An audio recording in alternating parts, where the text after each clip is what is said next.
guys, welcome back to the Daily Departure and episode 3 of Quarantine Cooking. For those of you that may be new here, I am a Chicago-based flight attendant and I make flight attendant travel and lifestyle videos. If you want to come along with me on my journey, make sure to subscribe and also hit the bell icon so you get notifications when I'm posting new videos. We are quarantined at home and not traveling, but I still want to take you around the world through my kitchen. And today I'm taking you to the beautiful country of Portugal.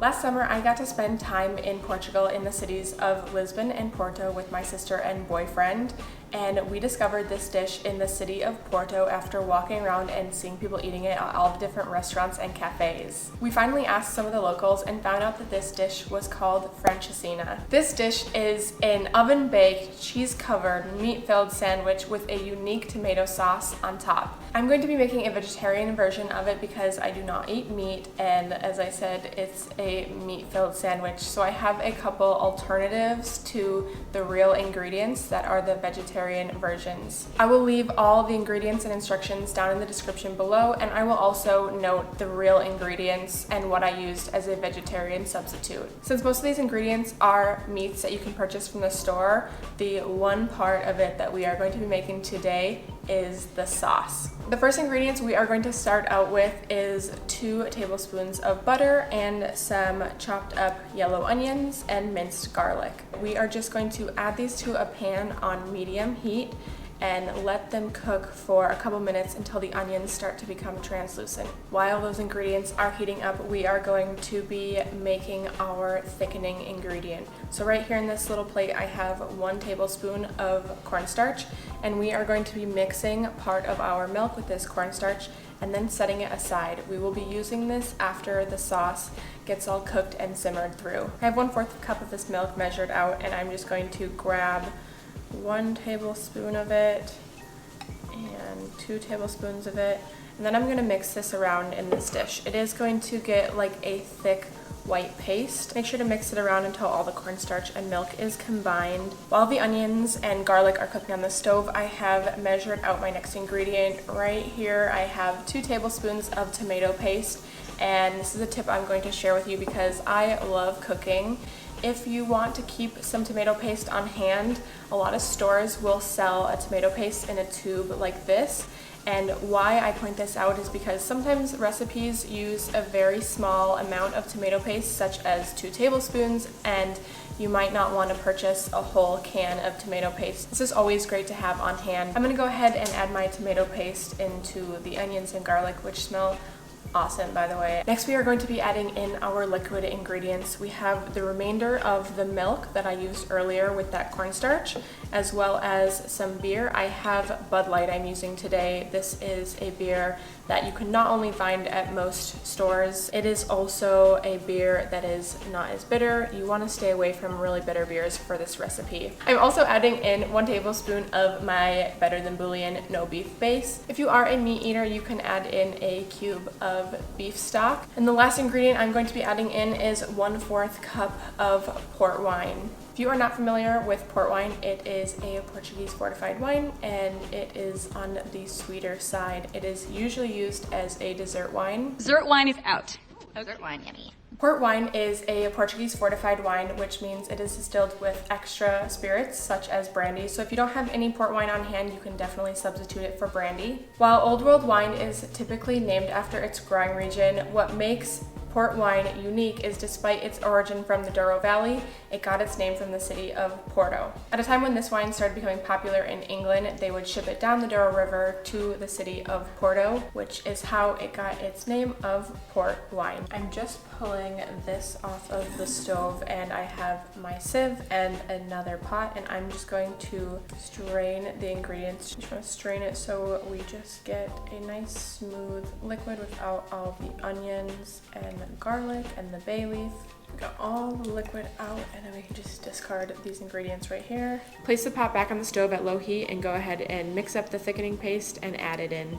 I like to use a whisk for this step because you can also feel the sauce get thicker. At this time, I'm also going to preheat the oven to 350 degrees because once this sauce gets a little bit thicker, we are going to start constructing our sandwich. I'm going to heat up my seitan steak, this little guy right here. I'm going to put it on the pan and cook it for about 3 or 4 minutes just so it can get a nice little crisp layer on top. Now it is finally time to construct the sandwich. And I'm starting out with 1 slice of bread, and you want to get a nice thick slice of bread for this. And we are going to start out with the bottom layer of cheese. I hope you like cheese because there is a lot of it in this sandwich. So we're just going to start out with 1 base layer of cheese. I am using a Muenster cheese today, so just a nice soft white cheese that melts is perfect for this. Next ingredient we are going to be adding to this layer of the sandwich is called a linguica. This is probably not the way it's pronounced, but it is a Portuguese sausage, and of course I couldn't find any in the grocery store, so I actually made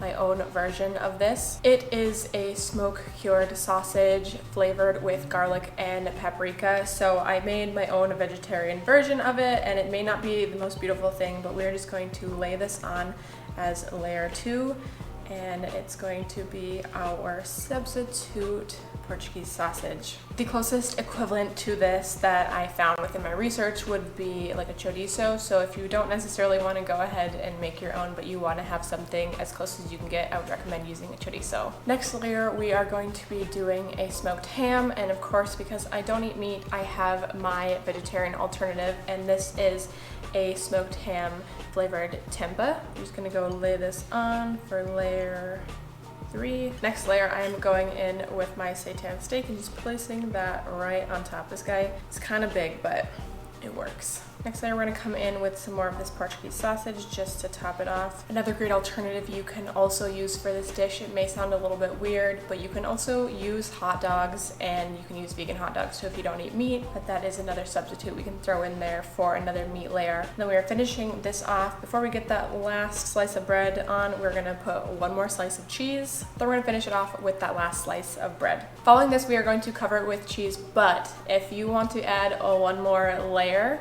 we are going to fry an egg and put it on top and then cover it with cheese. So I'm going to hop on over to the stove and fry an egg really quick, and then we'll finish layering this sandwich. If you ever get the chance to visit Porto and you need some recommendations, I do have a blog post on our time in Porto, and on that blog post I also have recommendations for different restaurants to visit while there for you to taste the Francesinha. Some of the restaurants in Porto also make the vegan and vegetarian alternatives to this sandwich too, which is great because that's what I got to eat while I was in Porto. I also have a travel vlog from our time in Porto, and I will link it right up here, but if you want to finish the rest of this video, I will also link it at the end. We're going to top it with this egg and then start layering it with some cheese on top. If you ever get to spend some time in Porto, I would highly recommend spending some time in the main city center, and make sure to cross over on the Louise Bridge because it will not only give you some more beautiful views of the main side of the city with the Porto Cathedral and the Clerigo Tower.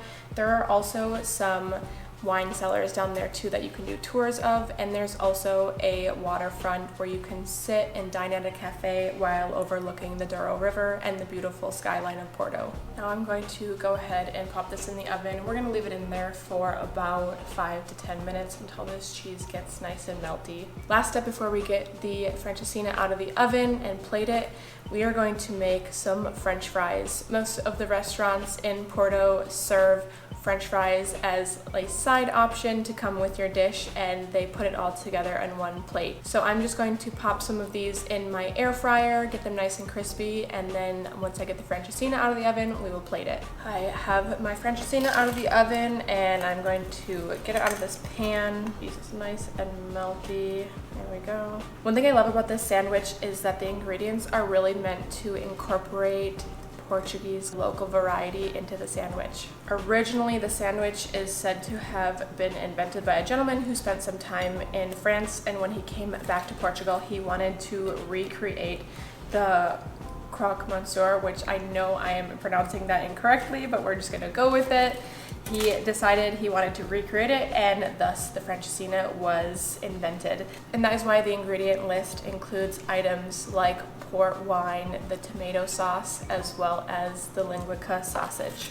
That looks like a nice set of french fries on the plate right now. Also, my air fryer is one of my favorite purchases. I highly recommend buying an air fryer if you're interested in it. I will leave the one I own down in the description below. I love that product. And now we are gonna go ahead and top it off with our sauce.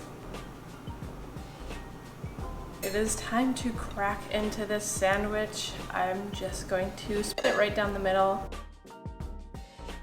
Here is a look at the inside of the sandwich. You can just see all those layers of meat and the egg yolk and the melted cheese and the sauce laying on top. It smells so fragrant. You can really smell that port wine and the tomato scent. It looks so good. Also, I'm really excited about these french fries. Okay, I've got a really nice bite here with all the egg and the meats and the cheese and bread.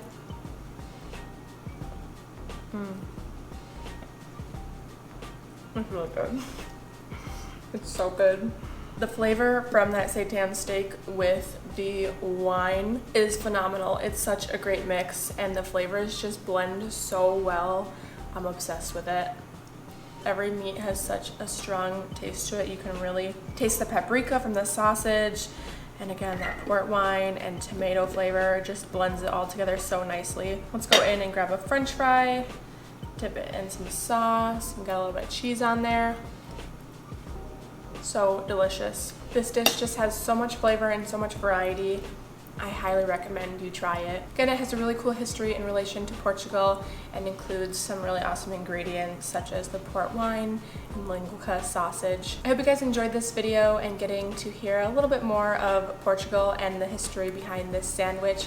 If you enjoyed this video, make sure to give it a thumbs up and don't forget to subscribe to The Daily Departure and also hit the bell icon so you get notifications when I'm posting new videos. If you're interested in traveling around the world through my kitchen, go ahead and check out my quarantine cooking playlist. I'm gonna go devour this sandwich and enjoy some port wine, and I will see you guys next time on The Daily Departure.